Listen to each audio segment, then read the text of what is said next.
ஜாதக ரீதியாக வந்து த்ரிஷா ஜாதகம் வந்து முழுக்க முழுக்க சப்போர்ட். அரசாட்சிங்கிறது வேற, அரசங்கிறது வேற. அந்த காலத்தில் அரசன்லாம் 10 பொண்டாட்டி கட்டிட்டாங்க, 100 பொண்டாட்டி கட்டிட்டாங்க, 200 பொண்டாட்டி கட்டிட்டாங்க. இந்த ஜாதகம் வந்து வைப்ரேஷன், யோகத்தை கொடுக்கக்கூடிய சில ஜாதகங்கள் இணையும் போது அவங்களுடைய வளர்ச்சி மிகப்பெரிய அளவில் பூஸ்ட் ஆகும். த்ரிஷா கூட வந்தால் கூட நீங்கள் எடுத்துக்கோங்க. ஏன்னா என்ன முழுக்க நடந்த பிறகு இனிமேலுக்கு முக்காடு எதுக்கு? எனக்கு எவ்வளவோ கஷ்டங்கள், எனக்கு எவ்வளவோ இந்த அவமானப்படுத்தினதெல்லாம் ஒரு பக்கம் இருந்தாலும் எனக்காக கூட நின்ன உங்களுக்கும் அதே மாதிரி கஷ்டங்கள், அதே மாதிரி அவமானங்கள். ஆச்சி மசாலா எந்த சமையலும் ருசி தேடும் ரகசியம் 20 ரூபாய். என்றுமே விஜயை த்ரிஷாட்ட வந்து நீங்க பிரிக்கவே முடியாது. உதயநிதி ஜாதகத்தை விட விஜயோட ஜாதகம் மிக வலுவானது. இந்த விஜய் தப்பு பண்ண மாட்டான், தப்பு பண்ணவும் விட மாட்டான். தமிழ்நாடு மக்களை வசியப்படுத்தக்கூடிய ஜாதகம் விஜய் ஜாதகம். விஜயை வசியப்படுத்தக்கூடிய ஜாதகம் த்ரிஷா ஜாதகம்.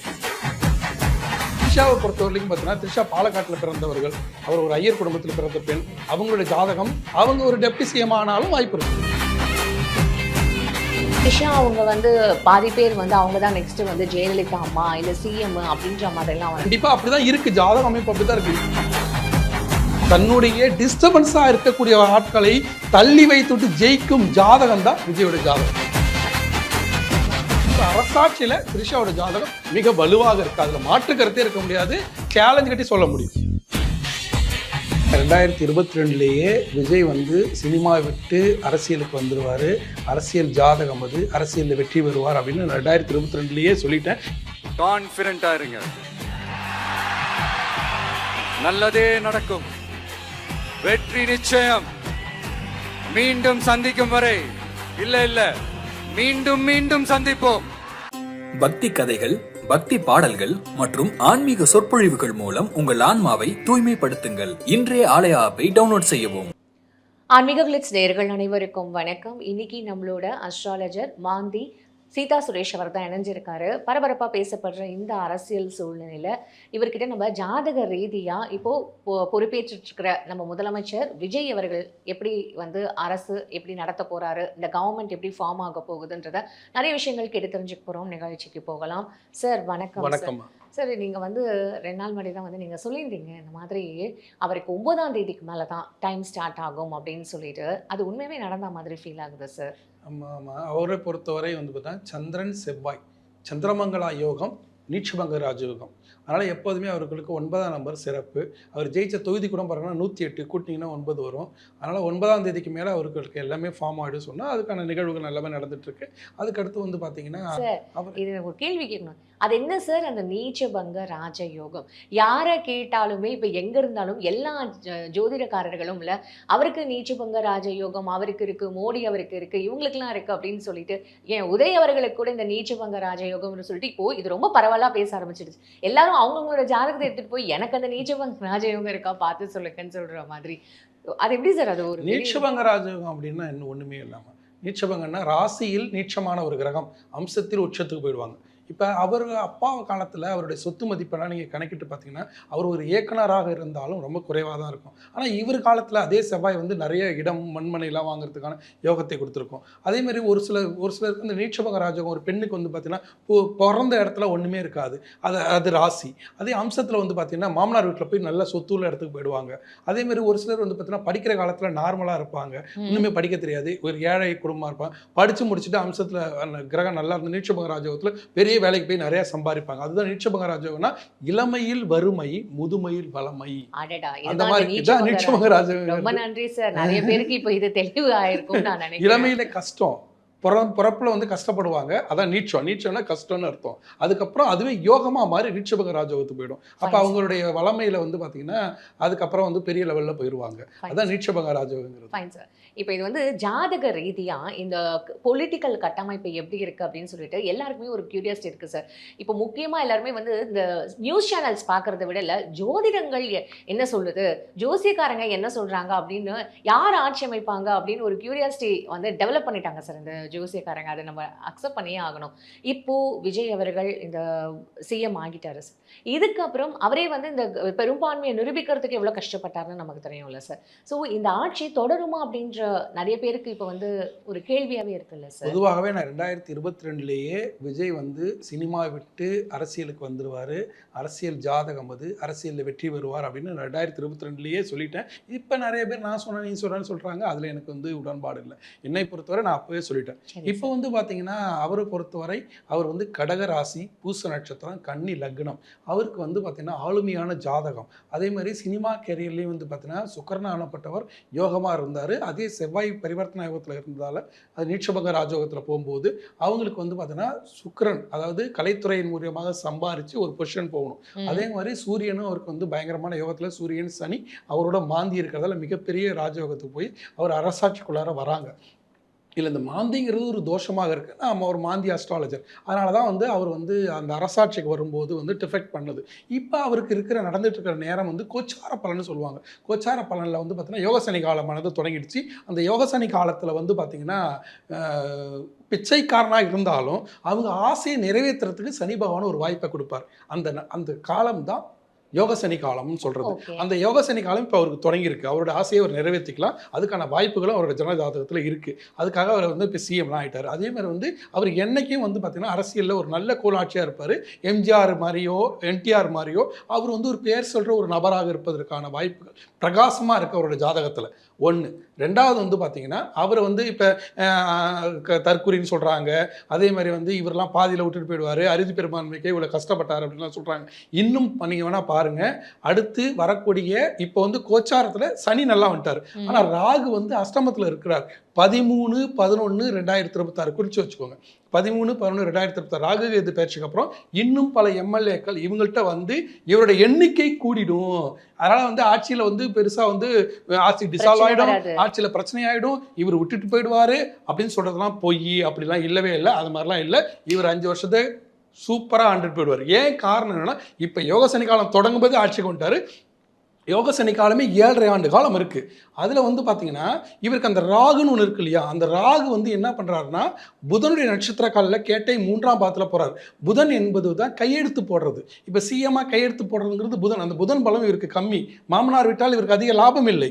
அந்த புதன் என்பது தாய் மாமனார் லாபம் இல்லை அதிகமாக, மாமனார் விட்டால் லாபம் இல்லை. தாய் மாமன் வந்து உதவி பண்ணார், அந்த நேரத்தில் உதவிலாம் பண்ணார். ஆனால் அவரால் பெரிய லாபம் வந்து இவருக்கு ஒன்றும் பூஸ்ட் பண்ணி கொடுக்க முடியல.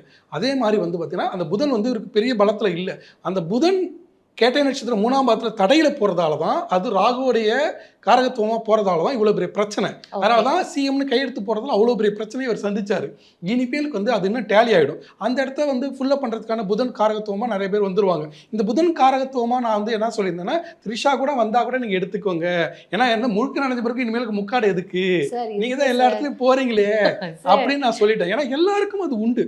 அரசாட்சி ஒரு கேள்வி இருக்குது சார். எல்லாருமே வந்து விஜய் அவர்களோட ஆட்சி, விஜய் அவர்களோட ஜாதகம், விஜய் அவர் எப்படி கவர்மெண்ட் ஃபார்ம் பண்ணுவார், அவர் சிஎம் ஆயிடுவாரா அப்படின்ற இந்த ஒரு கேள்வி இருக்கும்பொழுது நீங்க சொன்ன மாதிரியே இந்த ட்ரிஷாவோட எனர்ஜி பேசுறது இது வந்து ஒரு பக்கம் அவருக்கு அகைன்ஸ்டா ஏதாவது ஒரு கிரியேட் பண்ணும் அப்படின்ற மாதிரியும், இன்னொரு பக்கம் வந்து ஜாதக ரீதியா ட்ரிஷா பத்தி இங்க யாருமே பேச, ஜாதக ரீதியா வந்து ட்ரிஷா ஜாதகம் வந்து முழுக்க சப்போர்ட். நீங்கள் வேணால் நல்லா புரிந்து கொள்ளுங்கள். தயாள அம்மாள் இருக்கும்போது ராசாத்தி அம்மாள் வந்த பிறகு தான் மிகப்பெரிய வளர்ச்சி வந்து கலைஞருக்கு. அதே தயாள அம்மாள் பிரச்சனை பண்ணியிருந்தால் எப்படி ராசாத்தி அம்மாள் உள்ளே வந்திருப்பாங்க. அதேமாதிரி ஜானகி அம்மாள் இருக்கும்போதே ஜெயலலிதா அம்மா உள்ளே வந்தாங்க. ஜானகி அம்மாள் ரொம்ப பிரச்சனை பண்ணியிருந்தால் எப்படி ஜெயலலிதா அம்மா இருந்திருப்பாங்க. ஏன்னா அரசாட்சிங்கிறது வேற, அரசங்கிறது வேற. அந்த காலத்தில் அரசன்லாம் 10 பொண்டாட்டி கட்டிட்டாங்க, 100 பொண்டாட்டி கட்டிட்டாங்க, 200 பொண்டாட்டி கட்டிட்டாங்க. இந்த ஜாதகம் வந்து வைப்ரேஷன், யோகத்தை கொடுக்கக்கூடிய சில ஜாதகங்கள் இணையும் போது அவங்களுடைய வளர்ச்சி மிகப்பெரிய அளவில் பூஸ்ட் ஆகும். இதில் வந்து பார்த்தீங்கன்னா அந்த கடந்த காலங்களில் இதுதான் நீங்கள் அந்த எல்லா அரசருடைய வரலாறு நீங்கள் எடுத்து பாருங்க தெரியும். எனக்கு இங்கே ஒரு கேள்வி இருக்குது சார். அப்போது நீங்கள் தயாளு அம்மான்னு சொல்கிறீங்க, ஜானகி அம்மான்னு சொல்கிறீங்க, அவங்க எல்லாருமே கோர்ட்டு கேஸ் அப்படின்றது போல இல்லை. ஆனால் இப்போ சங்கீதா அவங்க வந்து கோர்ட்டு கேஸுன்னு போய் டைவர்ஸ் வரைக்கும் போயிருக்கும்போது இது எப்படி இல்லை, அதை அவங்க புரிந்து கொள்ளலை. நீங்கள் நல்லா புரிந்து கொள்ளுங்க. ஒரு சராசரி மனுஷனாக இருந்தீங்கன்னா நீங்கள் சண்டை போடுறதுல நியாயம் இருக்குது. ஒரு சாதனை மனுஷன், மக்களுக்கான மனுஷன் அப்படிங்கும்போது நீங்கள் சண்டை போட முடியாது. அந்த ராகு வந்து சுக்கிரனோட சேர்ந்து பெரிய புகழை கொடுக்கும். அந்த புகழை கொடுக்கும்போது அதுக்கான சம்பளம், அதுக்கான வருமானம், அதுக்கான புகழ் எல்லாமே கிடைக்கும். அவ்வளவு தூரம் கிடைக்கும் போது அதுக்கான பிரச்சனையும் அது கொடுக்கும். அப்போ நீங்கள் புகழ் வேணாம், பிரச்சனை வேணாம், எனக்கு வந்து இப்போ சினிமா கெரியர் வேணாம், சினிமா நடிகன் அந்த புகழ் வேணாம், எதுவுமே வேணாம், வாங்க ஊர்ல பொட்டி கடை வச்சுக்கலாம்னா இந்த பிரச்சனை வேணாம். சரி சார். இப்போ அப்ப இது இந்த அளவுக்கு புகழ் இருக்கும்போது அந்த புகழால் வரக்கூடிய சிரமங்களையும் நீங்க வந்து எடுத்துக்க தான் ஆகணும். இப்போ சங்கீதா அவங்களோட கெரியர், அவங்களோட சங்கீதா அவங்களோட லைஃப் வந்து விஜய் அவங்களோட எப்படி சார் அப்படி ஒண்ணுமே பண்ணல. நீங்க நல்லா புரிந்து கொள்ளுங்க. விஜயோட கெரியரை நீங்க நல்லா கணக்கு போட்டு பாருங்க. விஜய் என்ன பண்ணாரா, ஃபர்ஸ்ட் வந்து அவங்க அப்பா S.A. சந்தர் சார் அறிமுகப்படுத்தி வச்சார். அறிமுகப்படுத்தி வச்சு படங்கள்லாம் கொடுத்தாரு. ஆனா அதுக்கப்புறம் இவர் கொஞ்சம் வளர்ந்து போகும்போது வந்து பார்த்தீங்கன்னா அவர் வந்து நிறைய விஷயங்கள கதைகள்லாம் தலையிட்டு இவருக்கு வந்து அந்த கெரியர் பாதிக்கிற மாதிரி தெரிஞ்ச உடனே அப்பா நீ கொஞ்சம் ஒதுங்கி இருன்னு அவரை விட்டு ஒதுங்கி நின்று வந்து கதை கேட்டு கதைக்கான கலக்கத்தை உருவாக்கி டான்ஸ்லாம் கற்றுக்கிட்டு தன்னை பெரிய ஸ்டாராக வளர்த்துக்கிட்டாரு. அதனால வந்து அப்பாவை மதிக்கல, அப்பா விட்டு ஒதுங்கிட்டாரு அப்படின்னு அர்த்தம் இல்லை. அதே மாதிரி வந்து அதுக்கடுத்து அரசியலுக்கு வரும்போது என்ன பண்ணாருன்னா, அப்போ வந்து திரிஷா பிரச்சனைலாம் இருக்கு. அதுக்கடுத்து வந்து பார்த்தீங்கன்னா இவர் அரசியல் வரும்போது ஒய்ஃப் என்ன சொல்றாங்க, அரசியலுக்குலாம் போவேனா, இல்லை படத்தை விட்டுட்டாங்க, விஜயகாந்த்லாம் விட்டுட்டாரு, நீங்கள் அது மாதிரிலாம் விட்டுருவீங்க போயிடுவீங்க அப்படி இப்படின்னு ஏதோ சொன்னவொடனே அதெல்லாம் வேணாம் நீ வேலையை பாரு அப்படின்னு சொல்லி அவங்கள ஒதுக்கி வச்சுட்டு இவர் திருப்பி வந்து இப்போ அரசியலில் ஜெயிக்கிறாரு. தன்னுடைய டிஸ்டர்பன்ஸாக இருக்கக்கூடிய ஆட்களை தள்ளி வைத்துட்டு ஜெயிக்கும் ஜாதகம் தான் விஜயோட ஜாதகம். அதுக்காக அவங்க விட்டு விலகுறாருன்னு அர்த்தமே இல்லை. சேருவாங்களா சார்? கண்டிப்பா சேர்றதுக்கு வாய்ப்பு இருக்கு. அவங்க நினைச்சுக்கிட்டா இவர் வந்து என்னைக்குமே யாரையும் பகையா நினைக்கிறது இல்லைங்க. இவரை பொறுத்தவரை அவருக்கு டிஸ்டர்பன்ஸா இருக்கவங்களை தள்ளி வச்சு வேலையை பார்த்துட்டு இருக்காரு. Fine sir. அவ்வளவுதான். இப்போ த்ரிஷாவோட ஜாதகம் பத்தி சார். த்ரிஷாவை பொறுத்தவரைக்கும் பார்த்தீங்கன்னா த்ரிஷா பாலக்காட்டில் பிறந்தவர்கள். அவர் ஒரு ஐயர் குடும்பத்தில் பிறந்த பெண். அவங்களோட ஜாதகம் அவங்க வந்து 4/5/1983 பிறந்திருக்காங்க. அவங்க வந்து மகர ராசி, உத்திராட நட்சத்திரம். ரொம்ப சிறப்பான ஜாதகம், அரசாட்சிக்கான ஜாதகம். இப்போ இவர் வந்து 7.5 வருஷம் வந்திருக்காரு இல்லையா, இந்த 7.5 வருஷம் முடிஞ்சு அதுக்கடுத்து வந்து இப்போ அவங்க சுக்கிரதசையில் இருக்காங்க. சுக்கிரதசையில் ராகு, இவருக்கு பேலன்சிங் ராகு தான் பிரச்சனை. இப்போ கூட அஷ்டமத்து ராகு இருந்ததால தான் இவ்வளோ பெரிய பிரச்சனை. வரக்கூடிய 11ஆம் மாதம் 13ஆம் தேதிக்கு மேலே அந்த அஷ்டமத்து ராகு மாறி 7ஆம் இடத்துக்கு போயிடுவார். 7ஆம் இடத்துக்கு போகும்போது இவருக்கு பிரச்சனை இருக்காது. அதுதான் இவருக்கு எதிரி உருவாக்குனது, அரசாட்சியில் பெரிய குழப்பத்தை உருவாக்குனது. அதையெல்லாம் பேலன்ஸ் பண்ணுற ஜாதகம் புதனுடைய நட்சத்திர காலிலே போய் அவ்வளோ தூரம் யோகம் பெற்ற ஜாதகம் த்ரிஷாவோட ஜாதகம். அதனால் அந்த வைப்ரேஷன் ஒர்க் அவுட் ஆகுது, வேற ஒன்றுமே இல்லை. இது ஒன்று. அதை வந்து நீங்கள் வந்து குற்றம்னு சொல்ல முடியாது, அதை வந்து சரின்னு ஏற்றுக்கவும் முடியாது, குற்றம்னு சொல்ல முடியாது. இப்போ த்ரிஷா அவங்க வந்து பாதி பேர் வந்து அவங்க தான் நெக்ஸ்ட் வந்து ஜெயலலிதா அம்மா இல்லை சிஎம் அப்படின்ற மாதிரிலாம் கண்டிப்பாக அப்படி தான் இருக்குது. ஜாதக அமைப்பு அப்படி தான் இருக்குது. இவங்க எம்ஜிஆர் மாதிரி அவ்வளோ வலுவாக இருக்குது. அந்த அம்மா வந்து பார்த்தீங்கன்னா இப்போ சுக்கிரதசையில் ராகுபுத்தியில் இருக்காங்க. இன்னும் 7.5 ஆண்டு காலம் கழிச்சு அவங்க அரசியலில் ஃபுல்லாக என்ட்ரி ஆகிற மாதிரி இருக்காங்க. இவர் யோகாசனி காலத்தை முடிப்பார். அவங்களுடைய லாப காலத்தில் திருப்பி அவங்க அரசியலில் உள்ள வரதுக்கு வாய்ப்பு இருக்குது. அவங்க ஒரு டெப்டி சிஎம் ஆனாலும் வாய்ப்பு இருக்குது. இவர் சிஎம் அவங்க டெப்யூட்டி சிஎம். இவர் சிஎம் அவங்க டெப்யூட்டி சிஎம். அது வந்து எப்படி வேணாலும் காலம் இருக்கும். ஆனால் அவங்களை பொறுத்தவரை அரசாட்சியில் த்ரிஷாவோட ஜாதகம் மிக வலுவாக இருக்கு. அதில் மாற்று கருத்தே இருக்க முடியாது, சேலஞ்ச் கட்டி சொல்ல முடியும். ஏன்னா அந்த ஜாதகம் அவ்வளோ வலுவாக இருக்கு. அதில் வந்து சூரியன் உச்சமான ஜாதகம், அதே மாதிரி செவ்வாய் ஆட்சியான ஜாதகம், சனி பகவான் உச்சமான ஜாதகம், மாந்தி யோகம் பெற்ற ஜாதகம். அந்த ஜாதகம் எல்லாமே முழுக்க விஜய்க்கு பொருந்தி வருது. இதில் அதான் உண்மை. இவருக்கு எதெல்லாம் மைனஸோ அதெல்லாம் அங்கே ப்ளஸ், அவங்களுக்கு எதெல்லாம் மைனஸோ அதெல்லாம் இங்கே ப்ளஸ். இது ரெண்டும் சேர்ந்துச்சுன்னா கப்ளிங் போட்ட மாதிரி அப்படியே ஸ்ட்ராங்காக நின்றுக்குது. அடித்து சொல்ல முடியும் என்னன்னா, என்றுமே விஜயை திரிஷாட்டிருந்து நீங்கள் பிரிக்கவே முடியாது. இதுதான் உண்மை. இது ஜாதக ரீதியான கட்டம். அவங்க உறவுகளுக்குள்ள நான் போகல, அந்த விஷயத்துக்கு நான் வரவே இல்லை. இது ஃப்ரெண்ட்ஷிப், அரசாட்சிக்கான, அரசனுக்கான மாண்பு. இது வந்து நம்ம இதை வந்து தவறா வந்து ரிலேஷன்ஷிப் மாதிரி இல்ல, அதை வந்து அந்த தவறோ சரியோ அந்த பாயிண்ட்டுக்குள்ள நான் வரவே இல்லை. இது அரசாட்சிக்கான மாண்பு.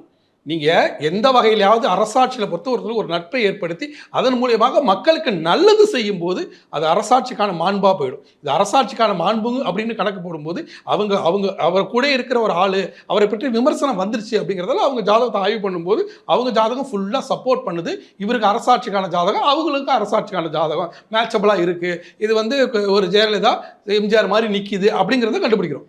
சார் இப்போ இப்படி இருக்கும்பொழுது நீங்க 2026ல் இப்போ அவங்க வரல, ஸோ 2031 வரைக்கும் இந்த கவர்மெண்ட் 36 வரைக்கும் இருக்கு. இது 31 வரைக்கும் இருக்கு. ஓகே சார், 31 வரைக்கும் விஜய் அவர்களோட இந்த ஸ்டாண்டர்டான ஒரு கவர்மெண்ட்டை கொடுக்க முடியும்? கண்டிப்பா கொடுக்க முடியும். அவங்களுக்கு தான் நல்லா இருக்கு. யோகாசனி காலத்துல உள்ள வந்திருக்காரு.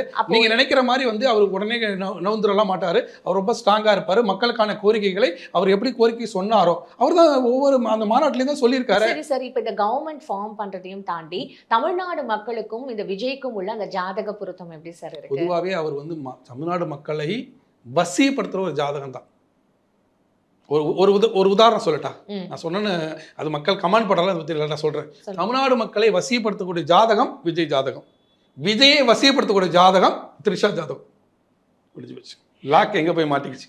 சரி சார். அப்ப இந்த தமிழ்நாடு மக்களுக்கு வந்து இப்ப சிறப்பான ஒரு ஆட்சி இவரால கண்டிப்பா கொடுக்க முடியும், கண்டிப்பா கொடுக்க 5 முடியும், வருஷம் இவரால சிறப்பான ஒரு கண்டிப்பா ஆட்சி. கொடுக்க முடியும். இவர் எல்லாமே வந்து ஏன்னா இவர் இல்ல நிறைய விமர்சனங்கள் வரும், அது இன்னும் மறுப்பதற்கு இல்லை. நிறைய விமர்சனங்கள் வரும், நிறைய கத்துப்பாரு. இனிமேலுக்கு தான் வந்து அரசாட்சியில நிறைய விஷயங்களை எடுத்துக்க முடியும், நிறைய விமர்சனங்கள் வரும். அது ஆனா இவர் ஒரு சிறப்பான ஆட்சியை கொடுப்பார், அதுல வந்து மாற்று கருத்து இல்லை. எம்ஜிஆர் எப்படி ஆண்டாரோ அதே மாதிரி ஒரு சிறப்பான ஆட்சி இன்றைய இளம் தலைமுறை பிள்ளைங்களுக்கு.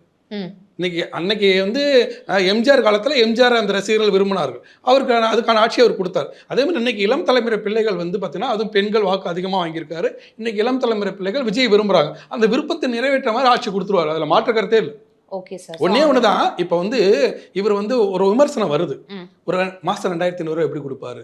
அவரே சொல்லியிருக்காரு, எப்பா நீங்க 1000 ரூபா கொடுத்தீங்க, கமிஷன் அடிச்சுக்கிட்டீங்க, நான் கமிஷன் அடிக்காம கொடுத்துட முடியும். இன்னொன்று வந்து நிறைய இன்வெஸ்ட்மெண்ட், அதெல்லாம் ஒரு பெரிய திட்டமே மாஸ் வச்சிருக்காரு. அந்த மாதிரிலாம் திட்டங்கள் 6 சிலிண்டர், 6ங்கிறது அவருக்கு அதிர்ஷ்ட நம்பர். அதனால 6 சிலிண்டர் தூக்கி கொடுத்தாரு. சார் நீங்க என்ன சார் எல்லாமே பொலிட்டிக்கலோட வந்து ஜாதகத்தை லிங்க் பண்ணி நீங்க ஜாதக இணைப்பு இல்லாமல் வந்து அவருக்கு வரவே இல்லையே. ஏங்க திருச்செந்தூர்ன்றீங்க, ஆனா அவர் ஜெயிச்சாருன்றீங்க, 6ன்றீங்க, ஏன்னா பொலிட்டிக்கல் இல்ல. நீங்க நல்லா புரிஞ்சுக்கணும், நல்ல நேரம் வரும்போது நல்ல எண்கள் உங்களுக்கு ஆக்டிவேட் ஆயிடும். அவர் கூட இருக்கிற அந்த ஜோதிடர் வந்து இந்த மாதிரி கூட இருக்கிற ஜோதிடரும் அது மாதிரி டிசைன் பண்ணுவாங்க, சிலது நல்லதாவே வந்துடும். இப்ப ஸ்டாலின் ஐயாவுக்கு நேரம் சரியில்லை, 8000 ரூபாய் கொடுப்பேன்னு கூப்பர் 8000 அறிவிச்சாரு. ஏன் 8ன்னு அறிவிச்சாரு? 8ங்கிறதே சனீஸ்வரபாட நம்பர், சீன் முடிஞ்சு போச்சே. 8ங்கிறதே சனீஸ்வரபாட நம்பர். அப்ப என்ன ஆச்சு? 8000 ரூபாய் கூப்பன் ஆயிடுச்சு. ஓ, அதுதான் வந்து நீங்க எல்லாமே வந்து இந்த அப்படிதான் இயக்கும், இயற்கை அப்படிதான் இயக்கும். நீங்க ஜாதகத்துல குறிச்சு கொடுக்க அந்த கோள்களும் இந்த பிளானட்ஸ் அப்படிதான் இயக்கும். இந்த அரசியல்ல முக்கியமான ஒரு முக்கியமான அந்த காலத்துல வந்து என்டிஆர்லாம் இருந்தாருன்னா, என்டிஆர் வந்து ஜோதிடத்துல ஒரு அமைச்சரை வச்சிருந்தார், ஒரு அமைச்சரை வச்சிருந்தாங்க. மன்னர்களும் என்ன பண்ணுவாங்கன்னா அமைச்சரவையில ஒரு ஜோதிடரை வச்சிருப்பாங்க. அப்ப இது ஜோதிடத்தை கணக்கு பண்ணி தான் நடக்கும். நீங்க விரும்பினாலும் அதுல உள்ள ஜோதிஷம் இருக்கும். அதை நீங்க விரும்பல அப்படின்னா ஒண்ணுமில்லை. இன்னைக்கு நீங்க வந்து பாத்தீங்கன்னா என்ன வந்து கேள்வி கேட்க வந்திருக்கேன், நான் ஒரு முருக பக்தர். நீங்க கற்றுக்கப்படவே கிரீன் தானே, கிரீன் முருகப்பெருமானோட கலராச்சே. முருகப்பெருமான் விரதம் இருந்தா பச்சை கலர் தான் நல்லா கட்டிக்குவாங்க. அப்ப நீங்க கரெக்டா என்ன கேட்குறீங்கல்ல, நான் இப்படிதான் பொருத்துவேன். ஓகே சார், நான் சொல்றது புரியுதுங்களா? அப்ப வந்து இங்க எல்லாமே உங்களை அதை நோக்கி தான். நல்ல நேரம் வரும்போது நல்ல எண்கள் ஆக்டிவேட் ஆகும், கெட்ட நேரம் வரும்போது கெட்ட எண்கள் ஆக்டிவேட் ஆகும். இவருக்கு நல்ல நேரம் வந்துச்சு, 9, 6ங்கிறதுலாம் அவருக்கு நல்ல நம்பர் ஆக்டிவேட் ஆச்சு. இப்ப ஸ்டாலின் ஐயாவுக்கு கெட்ட நேரம் வருது, 8ஆம் நம்பருக்கு 8000 ரூபாய் கூப்பன்னு கெட்ட நம்பரை கொண்டு போறாரு, அது வந்து தோக்குது. இவ்வளவுதான் நேச்சர், அது அப்படிதான் கொண்டு போகும். சோ இந்த கோள்கள் முக்கியமான வந்து இந்த நம்பர்ஸ் வந்து ப்ளே பண்ணும் அப்படின்னு. ஆமா, நம்பர்ஸ் ஜனஜாதகம் என்பது சாப்பாடு மாதிரி. இந்த நம்பர்ஸ்லாம் அதில் பொரியல் கூட்டு மாதிரி அந்த நம்பரும் சேர்ந்துக்கும். Fine sir. அப்போ சேர்ந்துக்கும் போது அதோடைய ஆக்டிவேஷன் உங்களுக்கு வந்து மிக வலுவாக இருக்கும். விஜயை பொறுத்தவரை விஜய் வந்து இப்போ மக்களுடைய செல்வாக்கில் வந்திருக்காரு. அந்த செல்வாக்கை மற்றவர்கள் கேலி செய்கிறார்கள். எம்ஜிஆர் வரும்போது இப்படி தான் கேலி செஞ்சாங்க, அண்ணா வரும்போது இப்படி தான் கேலி செஞ்சாங்க, காமராஜர் வரும்போது கேலி செஞ்சாங்க, வெள்ளக்கார நாட்டை விட்டு போகும்போது வந்து பார்த்தீங்கன்னா இவங்க மட்டும் என்னடா பண்ணிட போகிறாங்க அப்படின்னு கேலி செஞ்சாங்க. ஆனால் எல்லாமே கேலி ஃபஸ்ட்டு ஆரம்பிக்கும் போது எல்லாரும் கேலி தான் பண்ணுவாங்க. எல்லாரும் கேள்வி. ஆமாம், நாளை திருப்பு படத்தில் விஜய் வரும்போது இவெல்லாம் ஒரு புள்ளன்னு சொல்லி கூட்டு வந்து இவர் நடிக்க வைக்கிறார் எஸ்சி அப்படின்னு கேலி தான் செஞ்சாங்க. அதே மாதிரி அந்த நேரத்தில் வந்து இவருக்கு காம்படிஷனாக இருக்கிற அஜித் வந்து சாக்லேட் பாய் மாதிரி இருப்பார், அழகாக இருப்பார். அதை எல்லாத்தையும் முறியடிச்சு இவர் டான்ஸ் அது இதுன்னு டே நைட்டாக கற்றுக்கிட்டு அவ்வளோ தூரம் வந்து வந்தார். அதே மாதிரி வந்து இவருக்கு வந்து பார்த்தீங்கன்னா என்னை பொறுத்தவரை நான் பார்த்த அரசியலில் என்னுடைய தலைமுறை அந்த காலத்தில் வந்து கலைஞரை சொல்வார்கள், மற்றவர்கள் என்னுடைய தலைமுறையில் நான் அவருடைய அந்த காலத்தில் நான் வாழ்ந்துட்டு இருக்கேன். அப்படிங்கிறதால என்னை பொறுத்தவரை அவர் வந்து ஒரு குட்டி சாணக்கியன் அப்படின்னு தான் நான் சொல்லுவேன். காரணம் என்னன்னா, அவர் வந்து பார்த்தீங்கன்னா தன்னுடைய கெரியருக்கு இடைஞ்சல்கிறதால அப்பாவை தள்ளி வைத்தார் சினிமாவில், தன்னுடைய அரசியல் கெரியருக்கு இடைஞ்சல்கிறதால தன்னுடைய குடும்பத்தை தள்ளி வைத்து இன்னைக்கு ஜெயிச்சு நிற்கிறாரு. அதுக்கு ஒரு ஃபஸ்ட்டு ஒரு தைரியம் வேணும், ஒரு தைரியம் வேணும். அந்த தைரியத்தோடு வர்றவங்க கண்டிப்பாக மக்களுக்கு ஏதாவது செய்வாங்க. அது செய்யறதுக்கான கிரக அமைப்பு ஜாதகத்தில் இருக்கு. Fine sir. இப்போ எதிர்க்கட்சி தலைவரா உதயநிதி அவர்கள் இருக்கும்போது அவரும் ரிஷபம், அவரும் வந்து இப்போ இந்த நீச்சபங்க ராஜயோகம் அவருக்கும் இருக்கு அப்படின்னு சொல்லும் பொழுது விஜய் வர்சஸ் உதய் அப்படின்னு சொல்லிட்டு ரொம்ப ஒரு ஸ்ட்ராங்கான அது எப்படி சார் இருக்கும்? ஒன்னே ஒண்ணுதான்ப்பா, அவங்க வந்து இதே விஜய் வந்து உதயநிதி வந்து பார்த்தீங்கன்னா நீங்கள் சொல்கிற அதேமாதிரி நீச்சபங்க ராஜயோகம் தான். அவருக்கு யோகாசனி காலம் தொடங்குச்சு. யோகாசனி காலம் தொடங்கும் போது தான் அவருக்கு டெப்டி சிஎம் ஆனார். யோகாசனி காலத்தில் 5 வருஷத்தை ஓட்டிட்டாரு. இப்போ வந்து அவர் லாபசனியில் தான் இருக்கார். இப்போ அவருக்கு வந்து லாபசனி, அதுவும் லாபசனி வந்து இன்னும் ஒரு 1.5 வருஷத்தில் முடிஞ்சிடும், 2.5 வருஷம் காலத்தில். புரிஞ்சுதுங்களா? அப்போ அப்போ அப்படி முடியும் போது கடைசி இடத்துல இருக்கிறதால இவர் ஆரம்பத்தில் இருக்கார், யோகசனி காலத்தில் தொடக்கத்தில் இருக்காரு, அவங்க யோகசனி காலத்தில் முடிவில் இருக்காங்க. அது எப்படி பேலன்ஸ் ஆகும்? இவங்க தான் ஜெயிப்பாங்க. இன்னொன்று வந்து அவங்களை வந்து எதிர்க்கட்சி தலைவராக கொண்டு வந்து இவங்க ஆக்கப்பூர்வமான ஒரு விவாதத்தை கூட நடத்துவாங்க. அதில் எந்த மாற்று கருத்தும் இல்லை. ஆனால் அவர் வந்து இவரை டஃப் பண்ணிடுவார் அப்படின்னு சொல்கிறதுக்கு இல்லவே இல்லை. ஏன்னா முழுக்க முழுக்க உதயநிதி ஜாதகத்தை விட விஜயோட ஜாதகம் மிக வலுவானது. Fine sir. இப்போ இதுலயே அண்ணாமலை அப்படின்ற பர்சன் வந்து எல்லாராலையுமே இங்கே எவ்வளோ பெருசாக பேசப்பட்ட ஒரு பர்சன் நமக்கு தெரியும்ல சார். பிஜேபி அப்படின்றது இங்கே ஒரு பெருசாக பேசப்பட்டதுக்கு அண்ணாமலை கூட ஒரு காரணம்னு சொல்லப்படுது. இப்போ அண்ணாமலை அவரோட ரோல் இந்த இதில் எப்படி சார்? அண்ணாமலையை பொறுத்தவரை அண்ணாமலைக்கு எடப்பாடிக்கும் ஆகாது. நான் இதை பற்றி ஒரு தனி வீடியோவை ஒரு சேனலில் நான் பேசியிருப்பேன். அந்த எடப்பாடியால் தான் வீழ்த்தப்பட்டார். எடப்பாடி வந்து நான் வந்து பிஜேபியோட கூட்டணி வச்சுக்கணும் அப்படின்னாவே அண்ணாமலை தலைவராக இருந்து நீக்கிங்க அப்படின்னு சொல்லி பண்ணினதால தான் போனார். இன்னொன்று அண்ணாமலைக்கான தளம் இன்னும் இருக்குது. அவருக்கு வந்து இந்த ராகு பலம், ஏன்னா வந்து ராகு என்பது வந்து அவங்க போலீஸ் அதிகாரியாக இருந்தார் இல்லையா, அந்த ராகு பலம், ராகு தேவையில்லாத இடத்துல உட்காந்துருக்கு. வரக்கூடிய அக்டோபருக்கு மேலே அவர் எடுக்கக்கூடிய ஸ்ட்ராட்டஜியே வேற மாதிரி இருக்கும், அவருக்கான தளம் வேற மாதிரி இருக்கும். இப்போ அண்ணாமலை வந்து விஜய் அவரோட சேர்ந்துருவார் அப்படின்னு கண்டிப்பாக வாய்ப்பு இல்லை. வாய்ப்பு இல்லையா? ரெண்டு பேருமே கடகம் ஒன்றா இணைய மாட்டாங்க. ஓ, கடகம் கடகத்தை ஏற்றுக்கொள்ளாது. Okay sir. இப்போ எப்படின்னா, இப்போ வந்து அஜித் கடகம், கடகராசி பூச நட்சத்திரம், அஜித்தும் கடகராசி பூச நட்சத்திரம், விஜய் கடகராசி பூச நட்சத்திரம், அண்ணாமலை கடகராசி பூச நட்சத்திரம். Okay sir. புரியுதுங்களா உங்களுக்கு? ஆனா ஒவ்வொருத்தரும் ஒவ்வொரு ஸ்டாண்ட்ல இருக்கு. அப்படிதான் நிற்பாங்களே ஒழிய அவங்களுடைய தளத்துல தான் அவங்களால நிற்க முடியும் ஒழிய அவங்களை ஈக்குவல் பேரை கொண்டு வர முடியாது. அதனால என்னைக்குமே அண்ணாமலை விஜயும் இணைவதற்கு வாய்ப்பே இல்லை. நான் ஒரு வீடியோவில் ஃபர்ஸ்ட் நான் பேசியிருப்பேன், விஜய் வந்து சீமான் இணைந்து விடுவார்களா அப்படின்னு சொல்லி. நான் அடுத்த நாளே சொன்னேன், விஜய் வேற சீமான் வேற. விஜய் அரசியல்வாதி, சீமான் போராளி. அரசியல்வாதியும் சீமான் அரசியல்வாதியும் போராளியும் எப்படி ஒன்றா இணைவார்கள்? அவங்க இணைய மாட்டாங்க. அவங்க அது இன்னொன்று வந்து அவர் வந்து ஃபுல் அண்ட் ஃபுல் செவ்வாய் வலுவான ஜாதகம், வாய் செவ்வாய். இவர் வந்து செவ்வாய் நீச்சபங்க ராஜயோகம் தான். அதனால இதை பார்த்து தான் நீங்க பேசணும் சார். கடைசியாக ஒரு கேள்வி சார். நீங்கள் ட்ரிஷா வந்துருவாங்க அப்படின்னு சொல்லிட்டீங்க. ஸோ இப்போ இதை பார்க்குற மக்களுக்கெல்லாம் உண்மையாகவே வந்து ஒரு குழப்பமாகவும் இருக்கும், ஒரு நிறைய கேள்விகளும் அவங்களுக்கும் இருக்கும் சார். எனக்கு ஒரே ஒரு கேள்வி தான் இருக்குது. ட்ரிஷா எப்போ வந்து அவங்க இந்த கட்சியில் ஜாயின் பண்ணி அப்புறம் அவங்க எப்போ இந்த மாதிரியான ஒரு பொசிஷன் எடுத்துப்பாங்க அரசாங்கம்? அதுதான் அவரை பொறுத்தவரை 2031 எலெக்ஷன்ஸ் வருது இல்லையா, அதுக்கப்புறம் வந்து அதுக்கப்புறம் வந்து அவங்க ஃபுல்லாக உள்ளே வந்துருவாங்க. 2036 வரைக்கும் அவங்களுக்கு சுக்கிரன் இருக்காரு. 2032 அவங்களுக்கு அரசியல் என்ட்ரி இருக்கு. 32 அரசியல் என்ட்ரி இருக்கு. அதனால வந்து அவங்களை வந்து நம்ம குறைச்சலாம் இடப்பட முடியாது. இவர் வந்துட்டே இருப்பாரு. அவங்க வந்து 32க்கு அப்புறம் விஜய் வந்து தொடர்ந்து எத்தனை வருஷம் ஆழ்வாருன்றீங்க? விஜய் வந்து 5 வருஷம் ஆழ்வாரு. அதுக்கப்புறம் செகண்ட் இன்னிங்ஸ் ஒன்று இருக்குல்ல, செகண்ட் இன்னிங்ஸ் ஒன்று இருக்கு. அது வந்து அந்த நேரத்தில் சில நினைவர்கள், அவருக்கு வந்து குருபலமான ஆட்கள் வேணும். இந்த இப்போ செங்கோட்டையன் வந்தாரு, அந்த மாதிரி ஆட்கள்லாம் வந்தாங்களா, அதான் குரு. அந்த குருபலமான ஆட்கள் வரணும். அந்த மாதிரி குருபலமான ஆட்கள், இன்னும் புதன் பலமான ஆட்கள், இதெல்லாம் வரும்போது இன்னும் வந்து எவ்வளோ நாள் ஸ்டாண்ட் பண்ணுவார் அப்படின்னு நம்ம சொல்லலாம். இப்போதைக்கு வந்து 2031 வரைக்கும் அவர் 32க்கு மேலே இவங்களும் வந்து இணைவதற்கான வாய்ப்புகள் உண்டு. ரொம்ப நன்றி சார். ஏன்னா ஜாதக ரீதியாக யாருமே வந்து ட்ரிஷா அவங்கள பற்றி பேசாதது இன்னைக்கு வந்து எங்களுக்கு சொல்லியிருக்கீங்க. உண்மையாகவே மக்களும் வந்து இதை பார்த்துருப்பாங்க. பார்க்கும்பொழுது அவங்களுக்கும் நிறைய கேள்விகளுக்கு பதில் தெரிஞ்சிருக்கும்னு நான் நினைக்கிறேன் சார். உங்கள் நேரத்துக்கு ரொம்ப நன்றி சார். ஆச்சி மசாலா, எந்த சமையலும் ருசி தேடும் ரகசியம். 20 ரூபாய். பக்தி கதைகள், பக்தி பாடல்கள் மற்றும் ஆன்மீக சொற்பொழிவுகள் மூலம் உங்கள் ஆன்மாவை தூய்மைப்படுத்துங்கள். இன்றைய ஆலய ஆப்பை டவுன்லோட் செய்யவும்.